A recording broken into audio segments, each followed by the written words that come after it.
एक बारी एक राजा के यहाँ पे किसी ने तोहफे में 2 बाज के बच्चे भिजवाए।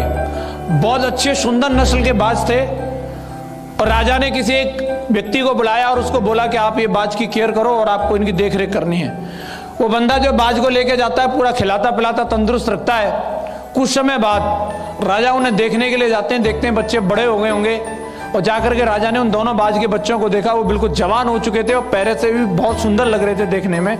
तो राजा ने कहा कि आप इन्हें उड़ने का इशारा करिए, मैं इन्हें उड़ते हुए देखना चाहता हूं। तो जो उनका केयर टेकर था उनको इशारा किया और बाज आसमान में उड़ गए। लेकिन उनमें से एक बाज जो है थोड़ी बहुत देर तक तो ऊपर उड़ा, लेकिन थोड़ी बहुत देर उड़ने के बाद आकर के एक पेड़ पर बैठ गया।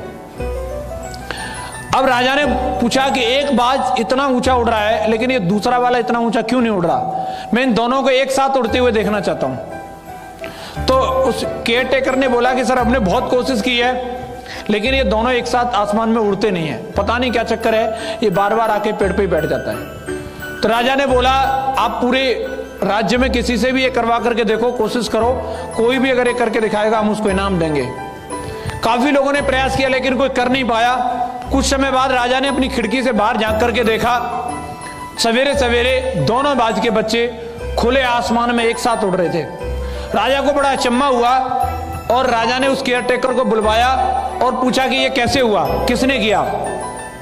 तो उन्होंने बताया कि महाराज ये किसान ने करके दिखाया है और हमने उसको इनाम की राशि दे दी है कि लेकिन उस किसान को बुलवाओ, उसने ऐसा करके कैसे दिखाया। तो उस किसान को बुलवाया गया और उससे पूछा कि आपने ऐसा कैसे करके दिखाया।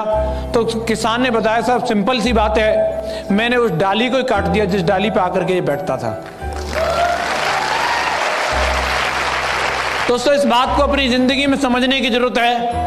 हम में से बहुत सारे लोग बहुत कुछ बड़ा करने की उनके अंदर मादा है, कैपेसिटी है, आसमान में वो पंखें फैला के उड़ सकते हैं, लेकिन कोई ना कोई एक डाली फिक्स कर रखी है। हम पंखें फैलाते हैं लेकिन शाम को आके उसी डाली पे बैठ जाते हैं, उससे आगे की सोच ही नहीं पाते।